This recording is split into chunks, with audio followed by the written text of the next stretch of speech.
नमस्कार दोस्तों, स्वागत है आपका हमारे चैनल में। जैसा कि आप जानते हैं, हम आपके समक्ष जब भी आते हैं कुछ नया लेकर आते हैं। तो इसी बीच हमने एक श्रृंखला आपके समक्ष पेश कर रखी है, जो है हिंदी साहित्य का इतिहास, जिसके लेखक हैं आचार्य रामचंद्र शुक्ल। इसी क्रम में आज हम जानते हैं वीर गाथा काल प्रकरण 3 देश भाषा काव्य, जिसमें कि हमने रसायन या रासो शब्द की उत्पत्ति के बारे में जाना था पिछली वीडियो में। और आज हम जानेंगे खुमान रासो, और खुमान रासो के बाद में जो अगले ग्रंथ और साहित्यकार हैं उनके बारे में। तो लीजिए, प्रस्तुत है। जी हाँ मित्रों, तो हम पढ़ रहे थे, यहाँ तक हमने पढ़ा था कि रसायन शब्द की उत्पत्ति कैसे हो सकती है। अब हम पढ़ेंगे कि उस समय तत्कालीन में रसायन या रासो से जो पर्याय जिन ग्रंथों से लिया गया है वो ग्रंथ कौन कौन से हैं according to sir Ramchandra Shukla. तो सबसे पहले जानते हैं एक नंबर पे खुमान रासो। खुमान रासो, इसका समय है संवत 810 और 1000 के बीच चित्तौड़ के रावल खुमान नाम के 3 राजा हुए। कर्नल टॉड ने इनको एक मानकर इनके युद्धों का विस्तार से वर्णन किया। उनके वर्णन का यह सारांश है कि कालभोज यानी बप्पा रावल के पीछे खुमान गद्दी पर बैठा, जिसका नाम मेवाड़ के इतिहास में प्रसिद्ध है। जिसके समय में बगदाद के खलीफा अलमायू ने चित्तौड़ पर चढ़ाई की। खुमान की सहायता के लिए बहुत से राजा आए और चित्तौड़गढ़ की रक्षा की। खुमान ने 24 युद्ध किए और विक्रम संवत 869 से 893 तक राज्य किया। यह समस्त वर्णन दलपत विजय नामक इस कवि ने रचित खुमान रासो के आधार पर लिखा गया जान पड़ता है। इस समय पर खुमान रासो का कोई जो प्रति प्राप्त है वह अपूर्ण है। इसमें महाराणा प्रताप सिंह तक का वर्णन है। कालभोज बप्पा से लेकर तीसरे खुमान तक की वंश परंपरा इस प्रकार है। कालभोज, खुमान, मत्तट, भरतपट्ट, सिंह कुमार दूसरा वाला, सहायक खुमान महायक और खुमान तीसरा। कालभोज का विक्रम संवत 791 से 810 तक है और तीसरे खुमान के उत्तराधिकारी भरतपट्ट दूसरे के समय 2 शिलालेख विक्रम संवत 999 और 1000 के मिले हैं। अतएव इस 190 वर्षों का औसत लगाने पर तीनों खुमानों का समय अनुमान इस प्रकार ठहराया जा सकता है। खुमान पहला विक्रम संवत 810 से 865, दूसरा खुमान 870 से 900, तीसरा खुमान विक्रम संवत 965 से 990 वंश का अलमायु विक्रम संवत 870 से 890 तक खलीफा रहा। इस समय के पूर्व खलीफाओं के सेनापतियों ने सिंध देश की विजय कर ली थी। उधर के राजपूताने पर मुसलमानों की चढ़ाइयाँ होने लगी। अतएव यदि किसी खुमान की अलमायु की सेना से लड़ाई हुई होगी तो उसी के नाम पर खुमान रासो की रचना हुई होगी।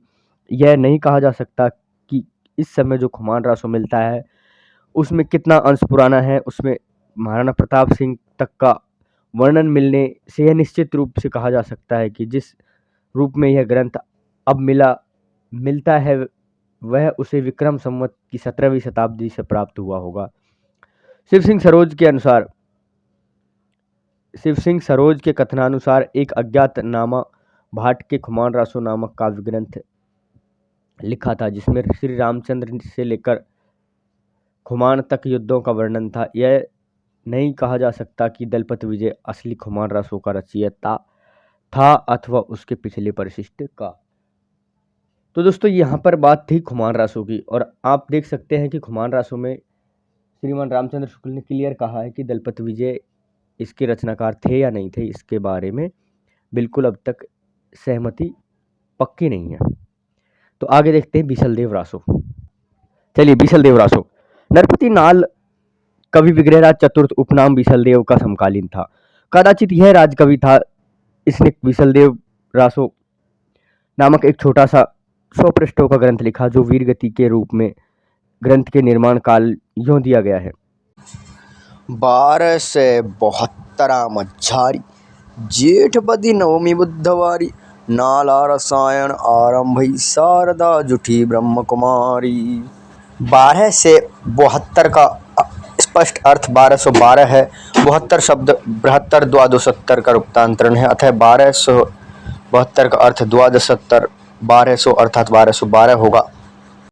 गणना करने पर विक्रम संवत 1212 ज्येष्ठ बदी नवमी को बुधवार ही पड़ता है। कवि ने अपने रासों में सर्वत्र वर्तमान काल का ही प्रयोग किया है, जिसमें बीसलदेव का समकालीन जान पड़ता है। विग्रहराज चतुर्थ यानी बीसलदेव का समय 1212 के आसपास है।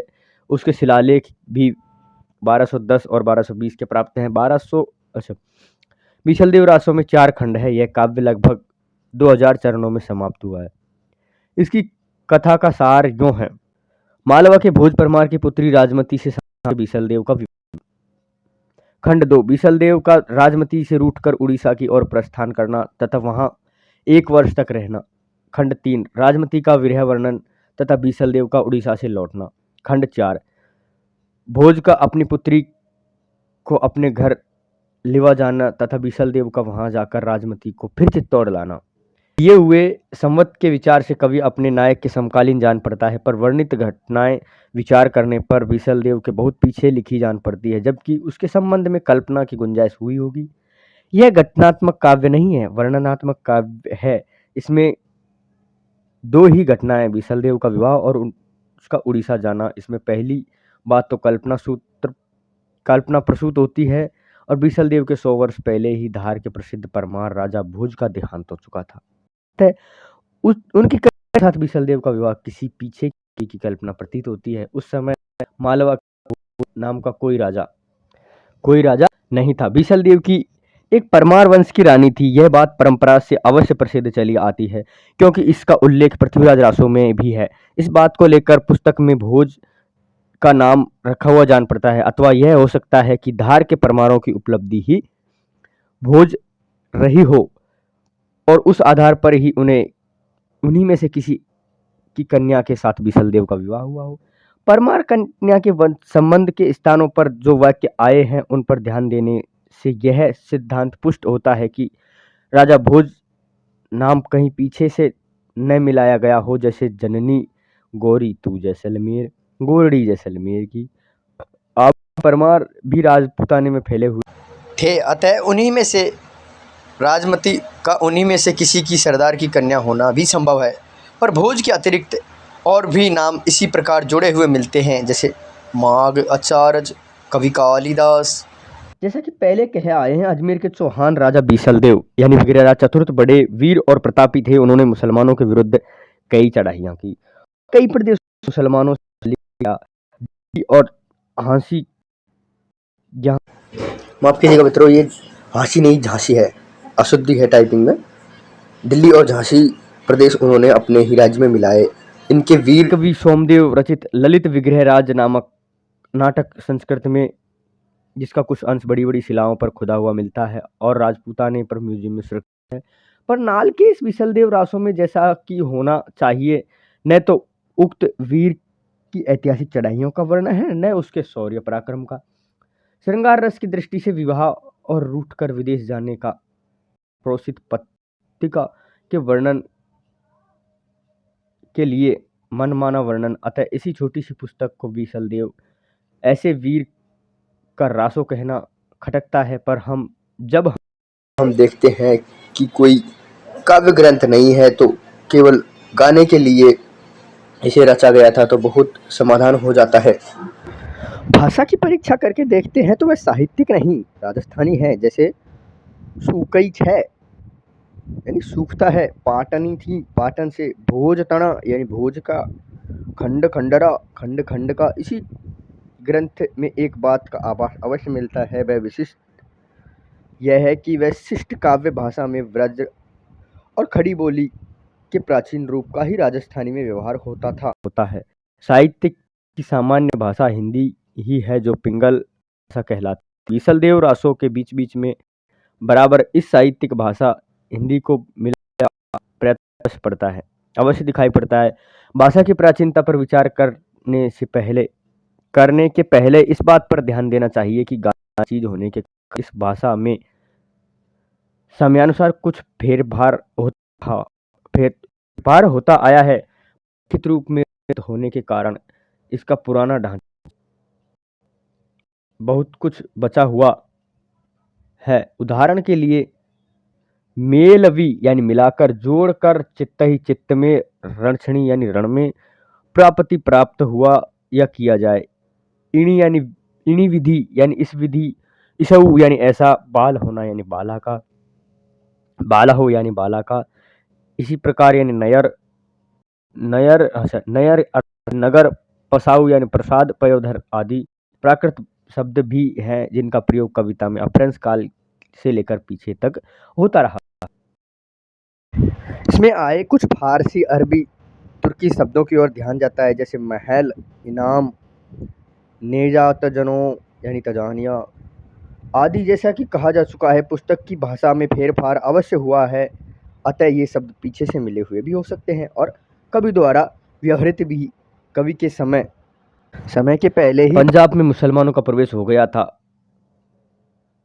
वे इधर उधर जीविका के लिए फैलने लगे, अतः ऐसे साधारण शब्दों का प्रचार कोई आश्चर्य की बात नहीं। बिसल देव के सरदारों में ताजुद्दीन मियाँ भी मौजूद है। महल पलाण्यो ताजन दीन, खुरसाना चढ़ी चाल्यो गोंड। उपयुक्त विवेचना के अनुसार यह पुस्तक न तो वस्तु के विचार से और न भाषा के विचार से अपने असली और मूल रूप में कही जा सकती है।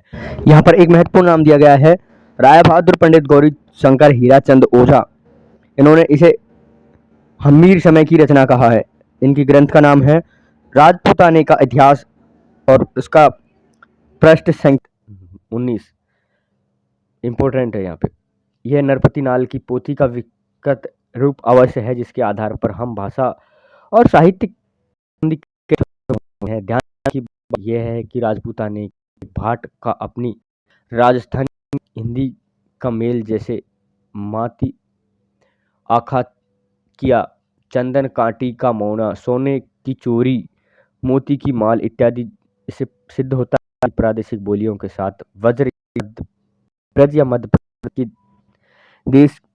प्रदेश की भाषा का आश्रय लेकर एक साहित्यिक भाषा की स्वीकृति हो चुकी थी, जो चारण में पिंगल भाषा नाम से पुकारी जाती थी। अपभ्रंश के योग से शुद्ध राजस्थानी भाषा का जो साहित्यिक रूप वह डिंगल कहता है।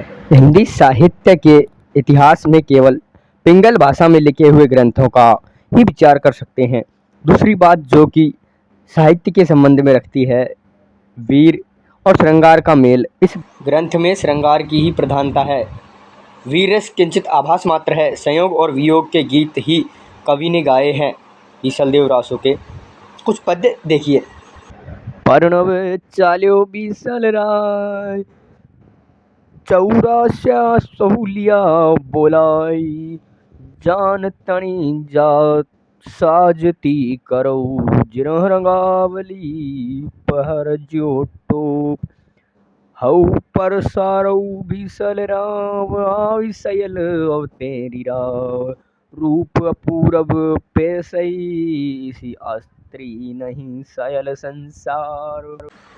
अतिरंग स्वामी सु मिली राती,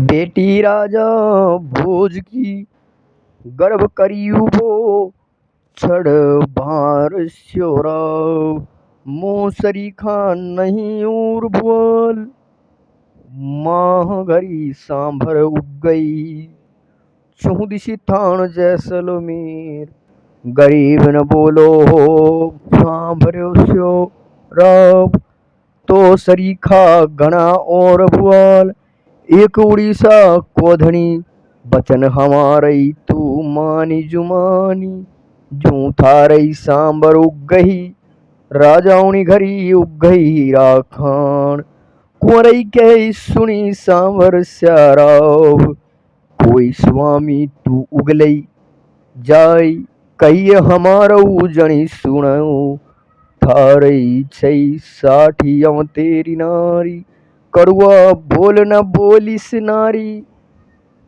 तू मोह मेहलसी चित्त विसारी, जीव न जीव बिगाण्यो, दब का दावा कुपली में लई, जीव का दागानु पांगुरई, नाल करई सुन जई सब कोई, आव्यो राजा मास बसंत, गढ़माही जुड़ी उछली, जय धनु मिली अंग संभार, मान भंग हो तो बाल हो, इणी पर हाथा राजद्वारी, इणी पर हाथा राजद्वारी। जी हाँ मित्रों, उपरोक्त पद्यांश की अगर आज के संदर्भ में भाषा देखें तो इसमें कुछ राजस्थानी भी है, कुछ भोजपुरी भी मिली हुई है, इसमें कुछ गुजराती के भी शब्द हैं। अर्थात कि कह सकते हैं कि जो भाषाएं आज की सारी उपभाषाएं दे रही हो, आज की सारी भाषाएं जो देसी भाषाएं हैं उनकी जननी हो, वो इसकी भाषा है। तो हो सकता है ये उस ज़माने में भाषा चलती हो और उसी भाषा को हम देसी भाषा के रूप में, अपभ्रंश के रूप में पढ़ते हैं। तो यहाँ पर कवि का मानना सही है। तो लेते हैं आपसे विदाई, आज की वार्ता यहीं तक। फिर मिलेंगे इसी सीरीज के साथ में या फिर अन्य किसी साहित्यिक सांस्कृतिक कृति के साथ में।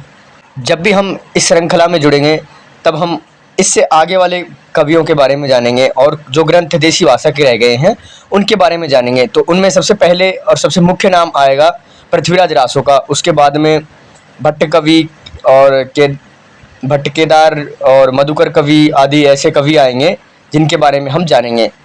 तो आज की इस वीडियो में इतना ही, मिलेंगे फिर अगले भाग के साथ में।